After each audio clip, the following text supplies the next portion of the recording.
Will Solana survive the bear market? Well, with the price of Solana constantly tumbling to new lows, major projects leaving Solana for other leading blockchains, and Solana constantly being attacked and hacked for millions of dollars, it raises the question that no one wants to answer: will Solana be able to survive this?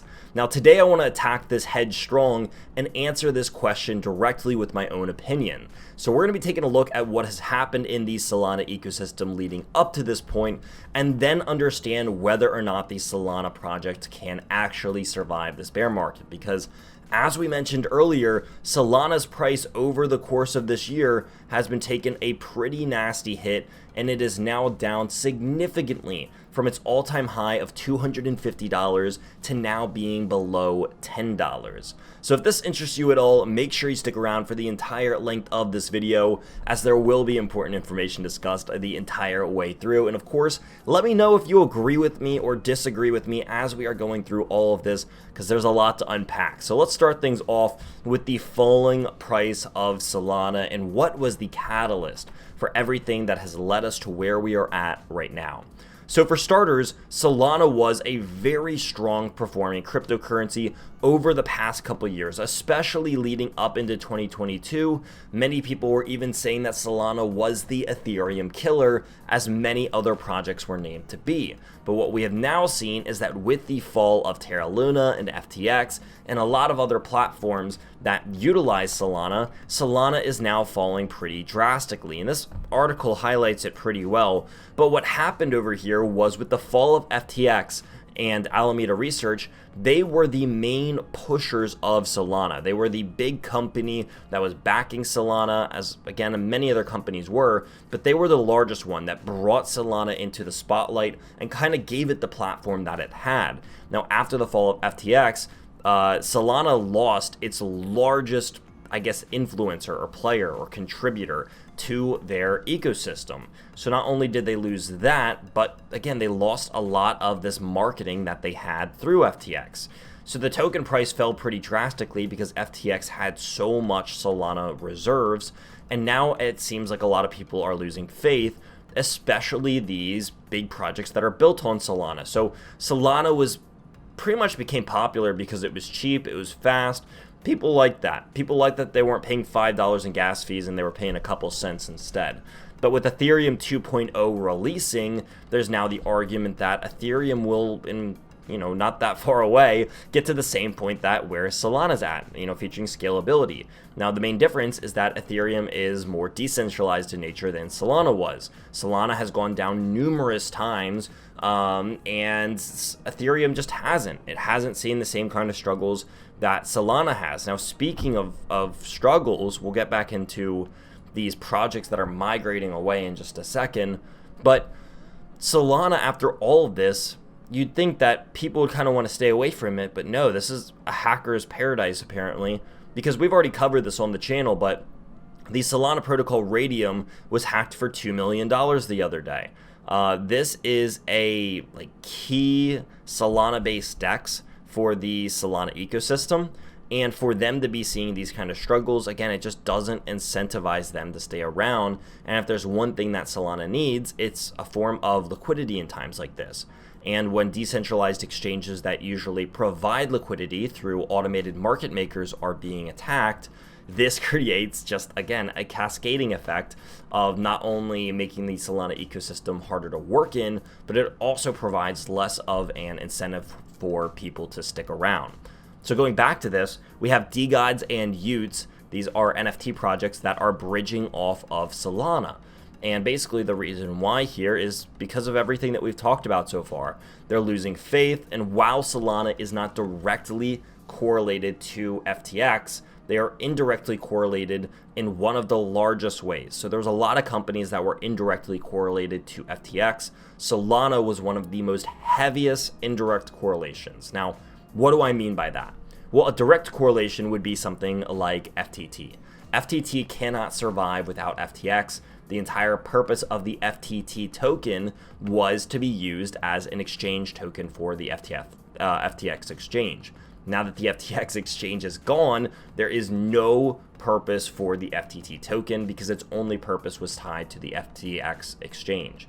Now, Solana is different. It is not an FTX token. It is its own ecosystem. They have their own team. Even with the fall of FTX, the Solana ecosystem in the Solana Layer 1 is able to survive and continue living on.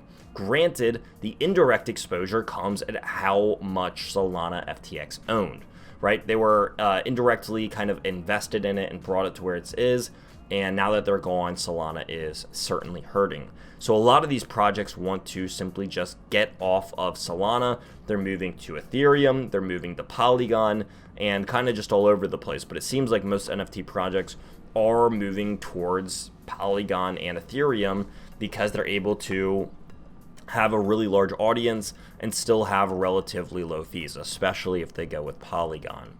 So let's answer this question and let's kind of look at what's happening on the chart over here, because Solana, if we want to measure this from its all-time high of nearly a year ago, just over about 12 to 13 months ago, Solana is now down about 96%, and I'll re-measure that for everyone.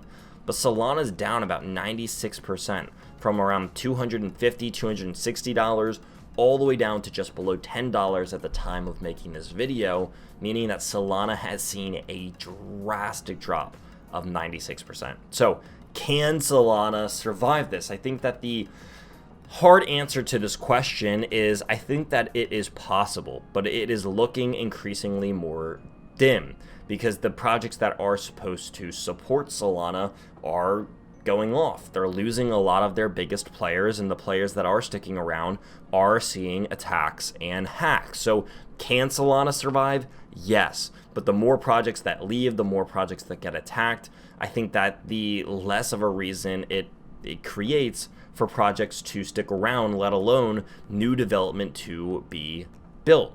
Especially when they're supposed to be the Ethereum killer, and the very projects that are supposed to kill Ethereum are moving to Ethereum.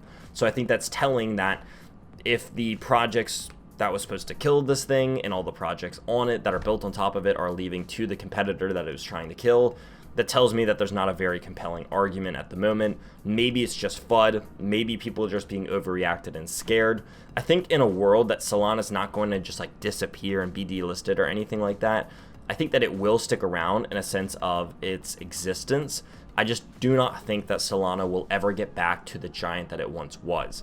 What I mean by that is I think that if Solana is going to ever get back to a $200, $250 price, it will take a very long time. I don't expect Solana to skyrocket back to its former all-time highs when Ethereum reaches its all-time high. I think that Solana will be lagging in this sense because they have a lack of projects that are built on top of it. They have a lack of people that are behind it now, and they just simply lost market share, and there's a lot of confusion. You know, previously people were okay with Solana going down and being offline and getting attacked because it was cheap and they had FTX behind them, which is one of the largest crypto companies in the world, and now they don't have that anymore. And so now all that it is a company that lacks a backing, has known for going down like routinely multiple times a year, heavily centralized, and now it's in a time of uncertainty. So people are just saying, we're not going to take this risk, now's not the time to do it, and I definitely do think it's a risky play. Now again, I think that its existence will stick around, I just don't think that it will be the giant that it once previously was, if that makes sense. But that's going to round off my thoughts for Solana. I want to know all your thoughts on this. Do you think Solana can survive? Do you think that I'm just entirely wrong here and I'm over exaggerating what has happened? Let me know in the comment section down below. And of course, thank all of you for watching. And if you want to stick around for more content like this one, make sure you hit that like button, hit that subscribe button, and of course, drop me your thoughts in the comment section down below. But until next time, I will see all of you very, very soon.